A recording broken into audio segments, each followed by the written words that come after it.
In the year 1999, at the General Chapter of our society, I was present as Provincial of India. We had to elect the Superior General at this particular chapter. And in the days preceding the election, I came to know that my name was also making the rounds among others. Since my name was making the rounds, I kept myself away from the whisperings and surmisings in the corridors and enjoyed the refreshing greenery of a big green park near our house. At the election session, I found myself elected as Superior General of the Society. I came to know only then that there had been moves to block my election as Superior General. I was an Indian, I am an Indian, an Asian, and there had been only European Superior Generals before me. However, for me, it was both a challenge and an opportunity to work together with an international council that was given to me to do our best for the sisters the world over. We were aware, of course, of some negative elements in the society who were critical of our government, but in a worldwide organization, it is to be expected. Suddenly, 2 years before the end of my first mandate, I received a phone from the Vatican telling me to be ready to receive an important document by fax destined for the Superior General. I received it and read that the Sacred Congregation of Consecrated Life was concerned by certain happenings in the society at the center, Paris, and that an apostolic visitor had been appointed to inquire into the government of the society. The Superior General had to refer important matters to the apostolic visitor in the government of the society. The expenses for his travel all over the world would be met by the society. At the time, the society was in 33 countries of the world. No specific reason was mentioned for this action taken with such repercussions on the society. I was shocked and pained by such a draconian decision. I felt as if hit by a stroke of paralysis. I did not lose time to act. I consulted a reputed canonist who advised me to meet the nuncio and fix an appointment with the prefect of the dicastery in the Vatican. I trembled to go for this meeting, as I had never dealt with such high-ups in the church circles until then. At this meeting, I was not enlightened as to where we had gone wrong.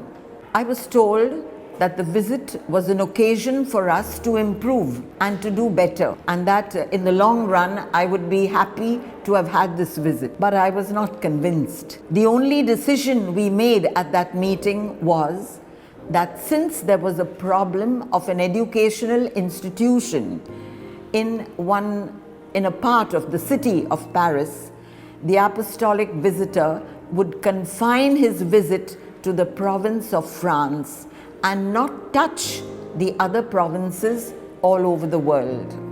After the meeting, I waited for a couple of days, but there were no minutes or records of the decisions that we took at that meeting. So I spoke to the canonist again, and he advised me to write minutes myself and circulate it to the prefect as well as to the apostolic visitor, because at any time in the future, if reference had to be made to the minutes of what happened at the meeting, there was a record, a written record of it. Some months later, I discovered that the apostolic visitor had visited Italy, Belgium, Germany, trying to find out information which could be used against the government of the society and to propagate his role as the apostolic visitor appointed by the Vatican. He felt he had to visit other countries,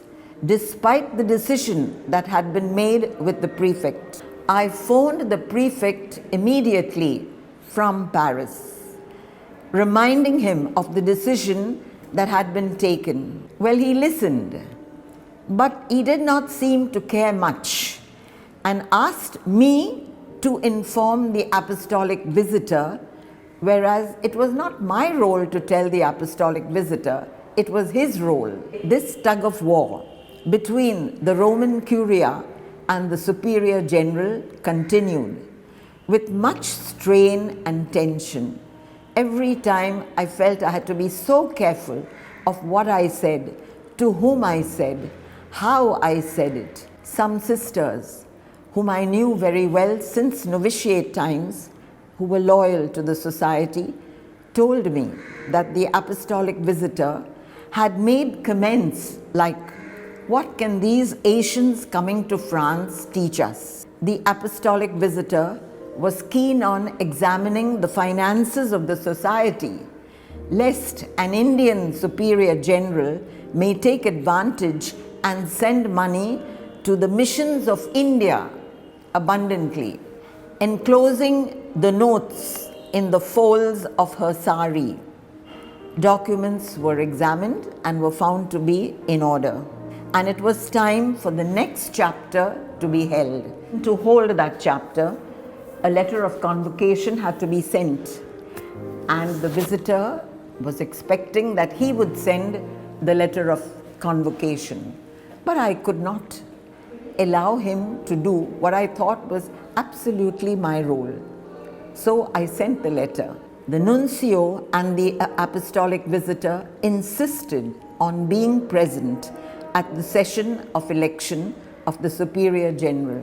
It was not correct for them to be present at the congregation chapter for the election. And moments before the capitulants could fill in the ballot papers, the apostolic visitor stood up and addressed the capitulants on the importance of making a proper discernment, because the prefect of the sacred congregation had said that one should be chosen according to the need of the time.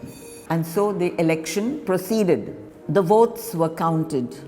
I was elected by the chapter for another term. The prefect knew that he could not go against the vote of the chapter. I was allowed to take up the reins of governing the society once more. The apostolic visitor had to terminate his role. A couple of months later, a commissioner was appointed for the particular province which had a problem. After some months of working on the problem, the commissioner recommended that the society should be allowed to resume its normal functioning. That is, no prelates from Rome. The factors that enabled me to face this threat was the confidence that we had in our decisions and actions as a general council. We received the support of the canonist who guided us in the right way, and a cardinal from India who at that moment was given an important posting in the Vatican. And thirdly, I would say, the absolute confidence that I had in a God of truth and wisdom.